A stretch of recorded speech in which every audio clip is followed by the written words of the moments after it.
Today, I'm here with Mr. Garcia from Sabater Elementary School. He is the assistant principal who joined us recently from Bridgeton Public Schools. Today, on Between Two Vines, we're going to get to know Mr. Garcia a little bit better. How you doing, Mr. Garcia? I'm doing well, Mr. Llano. How you doing? I'm doing very good. Thank you for joining Awesome. me today. This is our Between Two Vines video series where I get to interview some of our administrators, our community members, to get them to know them a little better. Awesome. I'm going to ask you a few questions. Okay. We're going to have a conversation, okay? Uh, Tell me a little bit more about you and your career in education. Well, I was born and raised in Mexico, in Oaxaca, Mexico. There's a southern state in Mexico. Migrated here to the United States when I was 8 with my family. We located in Bridgeton. There I went through school, middle school, high school, Cumberland County College. And I started my career in education as a substitute teacher back in 2008. So I substituted my last 2 years in college. Absolutely loved it. Worked in a school called Cherry Street School. It was a school. It was in Indeed. It was a school that not many wanted to go substitute there or work there because students were a little challenging. So I love working there. I love working with students. I felt like I was doing something positive and giving back to the community. So from there, I already had my bachelor's in criminal justice. So I decided to go back to school to get certified as a teacher. Fortunately and luckily in Bridgeton, I was offered a position as a fourth grade teacher. I took the position, and that's how my journey in education began. So I taught 5 years of bilingual, fourth grade bilingual, then another 5 years of regular education, fourth grade. And around my second year of being in regular education, I started like deciding what was going to be like the next step in my career. So then when I looked back into going back for an administrator's position, so I decided to go back to Wilmington University. And so I was going to working and going to school in the afternoons. And now here we are sitting together. Excellent. It's amazing your educational journey started in Oaxaca. In Oaxaca. Right? Did you go to elementary school in Oaxaca? Like how many years did you do any public school in Oaxaca before you came over to the United States? Yes. So I went to school all the way up until fourth grade. Fourth grade. Yes. So I started fifth grade here. I moved here summer of 1994, July 4th to be exact. That's amazing. 1994. It's great to have that perspective of coming to a different country, learning a language, a new educational system, because many of our students here at Sabater Elementary School have that same experience. So that's why we're so happy to have you on our staff, because you can connect to students in a way that many of us cannot. Yes, and unlike like Mexico where I grew up, it was a city school. It was a neighborhood school. So it's kind of when I got transferred here to Sabater, I was super excited, to be standing by the entrance and seeing parents dropping kids off and having those 2-3 minutes to talk to parents, get to know parents. Mm-hmm. So when I came here and when I started seeing the layout of Sabater, I was kind of like, oh man, it reminded me so much of back home in Mexico. That's beautiful. That's beautiful. That's wonderful. So you talked a little bit about what motivated you to become a school administrator. You were in Bridgeton. You thought about what you wanted to do next. Was there anyone who helped you through that thought process or guided you as a mentor? I think as a mentor, I've always looked up to my older brother. His name's Jaime. He's also in education. He's a teacher at Excel. He's always been like my role model.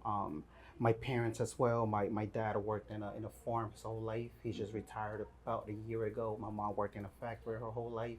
So my older brother is kind of like, in a way, kind of like it seems like he was like the father figure in the house when my dad was not at home because he was at work. So he always told me, he was like, you know what, Jorge, is like you have so much potential. It's like you're so dedicated, and it seems like you can do something so you can better yourself even more.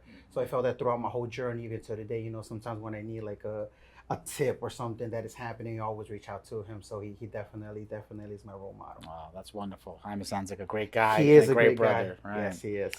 So tell us a little bit about you personally. What do you like to do? Do you have a family? Your interests, your hobbies? So my fiance, her name's Elianette, and she works as a therapist. So she works for ABC Therapy. I have two boys, Rayleigh, he's 17 years old, and my younger one, Jorge Milo, he's 6 years old. He keeps me on my feet at all times. Just when I feel like I'm home and I can relax for a bit, he has other plans. Outside of school, one of my passions on the weekends is watching combat sports. I'm a huge boxing and UFC fight. Uh, at UFC fanatic. Mhm. So usually, like every other weekend, they have some type of pay-per-view events or just some boxing events. There was one last night, so I stayed up a little bit late. So that's kind of like I feel that's like my me time and how I can like decompress from like all the pressures of life and both personally and professionally. Okay, excellent. Talk to us a little bit about the culture of Sabater Elementary School. What's unique about it? What do you love and like about the culture? So just like I stated earlier, the culture in itself, I feel we have great staff. Staff is dedicated. They're all about our students. We are unique. We are a unique school compared to the other schools here in Vineland. Like I said, we are like a center city school.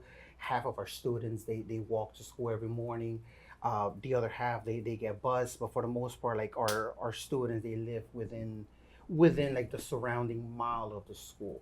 So in that aspect, we are different than other schools, and also like the culture of the school, is very welcoming, very warm. When I first came in here, it's like everyone was welcoming, everyone wanted me to show and kind of like you mentioned earlier, it's kind of like I have that in as one of my tools that I can relate to students since we house the bilingual programs and most of our students they are not just come from Mexico but from other Spanish speaking countries, but our upbringing are sort of similar. So it's kind of like staff members were very receptive to like and are very receptive to like the ideas that I have whenever like we're trying to implement something. So I would say that we have a great culture here at Sabater. Wonderful, wonderful. So, what do you do to help build a positive and engaging climate for your students and for the staff? What are some strategies, some activities that you're thinking of doing or already have put into place? One of the things once again is just getting to know staff and students, like getting to know them, getting to understand them, listening to them, active listen to them. Mm. It's like I take every opportunity that I get, whether it's here in my office, formally, informally, when I'm out in the hallways, greeting students, talking to students, and it's just like understanding what the needs are because we do have unique needs and just understanding what those needs are, and then it's kind of like when I go into some of our meetings when I'm talking to Miss Torres, it's just like sharing what I'm hearing from our students, areas that are identified of need, and just talking to her so together we can come up with a strategy to help our students out. Excellent. Thinking about academic achievements, the year is not too far in, Mhm. right? We're almost at the end of the first marking period. How are you celebrating some of the academic achievements of the students here at Sabater? One of the first things that we did, chronic absenteeism was a huge problem last year here in Sabater.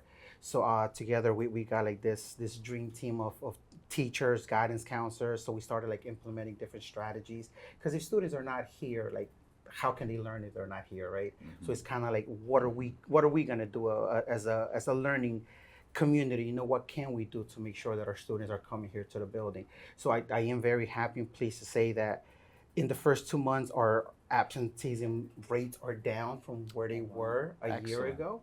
And one of the things that one of the guidance counselors and I did last year, we went to all the classrooms and just like personally handed students a certificate, with kind of like saying you like here you go, you were here like the whole month and trying to like celebrate them individually because we felt that made a bigger impact than just doing something as a building. So we try to personalize it for our students. So that personal touch, That personal based on a touch. relationship Yes. is the way that you're handling it. That's Yes. wonderful. So thinking about, students, Hmm. how do you encourage them to take an active role in their education and what they do every day? Of course, like you said, chronic absenteeism, coming to school every day is critical. How else do you encourage students to take an active role in their education? Just giving the students a voice. Once again, understanding students and letting students know that schools were built for you. Like the reason that I'm here, the reason that all of us are here, all members of all of our stakeholders, from the cafeteria lady to administrator to even like in this case, like your occasional people that are in land is like we're here for you guys. Mm-hmm. So when students understand that, like themselves, they start sharing ideas with you. They start telling you, Mr. Garcia, like this is something that I think will be beneficial for the school. This is something that I wish they had when I was in kindergarten, when I was in first grade. Last week we had a parent versus teachers volleyball game. Oh. So we attended that. We had a great time, and like the next time we came, because it was on the Monday right before we went on to our little break that we had for teachers convention. The following Monday, like kids were coming to me. They said, "Mr. Garcia, I went home and my parents were very happy. Can we have like a soccer night out? Can we have like a basketball? Because my dad loves basketball." So once again, it's just getting students excited about coming to school. Wow, that's great. Sabater is a community school. It's Yes. right in the center of the community. Many of the students, as you described, live very close and walk to the building, right? Mm-hmm. What are some of the things that you're doing with your principal to get parents more involved? I love the event that you just spoke about. The sports kind of get parents to come in and attend different activities with you. What other activities are you thinking about, or have you implemented already to get parents and the community more engaged? As of now, we take every single opportunity that we can to educate parents in ways of how they can help in the schools, because parents want to help. Uh, we have about 95% of our students are Hispanic, so there's always that language barrier that parents want to come to certain events, but they're afraid that there's not going to be anyone that speaks their language or will be able to translate to them or listen or be heard. So it's just getting out there, since the beginning of the school year. So Ms. Torres and I, we send out a mass reminder to parents introducing ourselves, some of the goals that we have, some of the plans that we have for the school year. So it's just sharing that information with our parents. Every after school event that we have, we always make sure that we have different areas designated. So if we're having an after school event, but a parent has a question about Genesis because they just cannot get into Genesis, we make sure that we have something set up. So in case we do have those parents, we're kind of like, okay, this is a harvest festival dance, but we have someone on this section that could be able to answer your questions. And just being visible. Once again, every morning, Sophia, Ms. Torres, and I, we stand by the gates, by the annex, and just greeting parents, making them feel welcome. That anytime, any concerns that they have, that we're always, like, our door is always open for them. So what I hear you saying is not only is there a commitment to educate the students, there is a sincere effort to educate parents on how they can help their children, Yes. have a successful school experience. And sometimes some things as simple as logging into the student information system, Genesis, can be challenging. So you're providing resources. I saw that at your Hispanic Heritage event where you had a huge turnout, and we had beautiful music and food and families and teachers and kids, but there also was informational sessions on how to improve the parents' role in education. So I do appreciate the work that you're doing here at Sabater and in Vineland.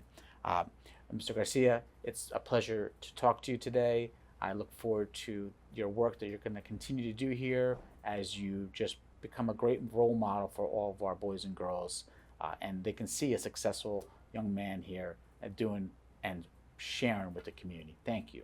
Thank you, Mr. Llano, and I look forward to continuing my journey here in Vineland Public Schools.